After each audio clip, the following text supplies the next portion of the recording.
Hey everyone, so we are here at Bonehook Brewery with Bill, who is the head brewer here at the brewery, and he's going to give us a little insight and some behind the scenes on the beers that you guys have coming out for fall and for Oktoberfest, and he's going to give us a little of the secret process to make them. So thank you so much for having us, and take it away. I'm especially excited about the thanks for pumpkin coming beer. out. Yeah.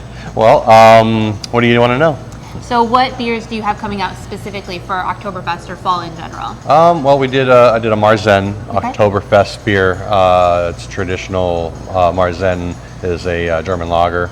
It's a darker, like an amber colored lager, and it's about 5.5% alcohol. Okay. Typically brewed at the beginning of the summer season and lagered throughout summer and then served throughout the October fest season. Correct. Yeah. Oh wow. There were some interesting laws back in Germany and Bavaria where you weren't allowed to brew any new beers or something like that this summer. I can't remember the exact nuance of it, but yeah.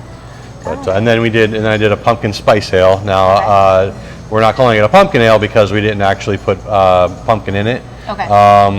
There's some people who like to put the actual meat of the pumpkin in it, and I've done both. And they're different qualities. Pumpkin can add a certain type of mouthfeel, and it does add a little bit of flavor, but it's light.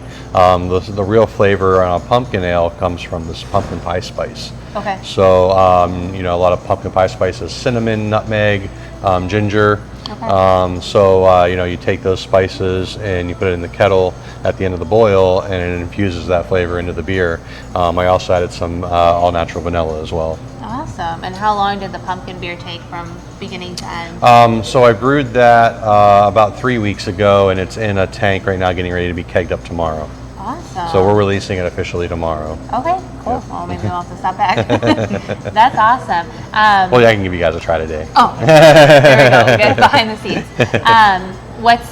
What's kind of your favorite beer to make, or what's the most interesting beer you've ever made? A lot of people ask, what's your favorite beer to make, and it doesn't really vary in process all that much. Okay. So, brewing a imperial stout as opposed to brewing a light lager, the process is pretty much all the same. You're taking hot water, you're adding grain to it, you're transferring it over, you're boiling it. So the steps don't really differ much.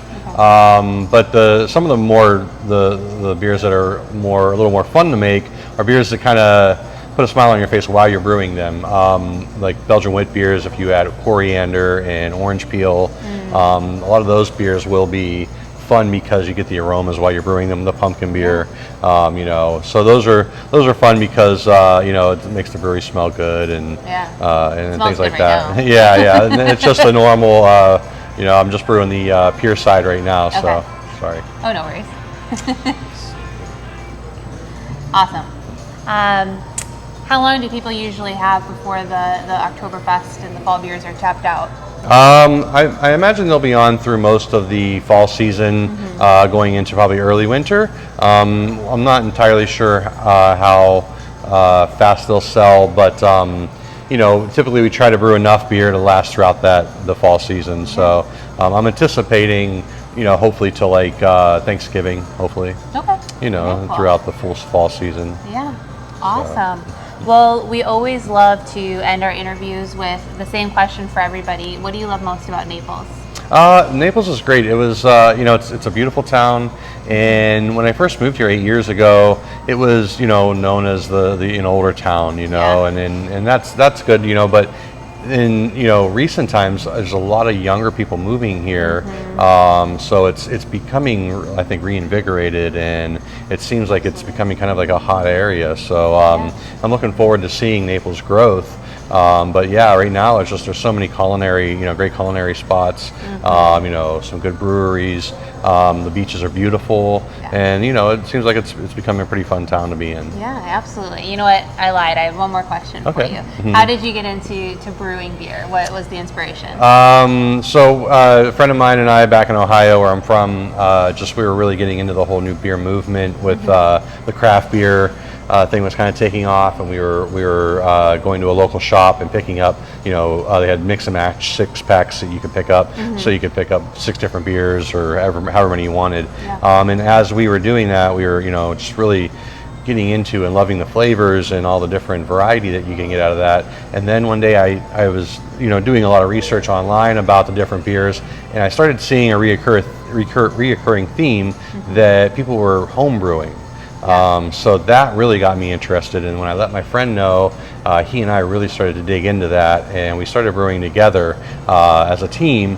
And then I moved away from Ohio, and I really was trying to reposition myself career-wise to get deeper into the industry. Yeah. My goal was to eventually become a brewer or something similar. And at the time, breweries were very, they weren't real big, so.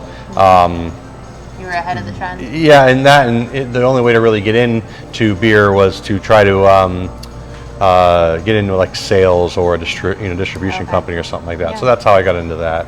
Eventually coming to Florida and getting into the professional brewing side. So. Awesome.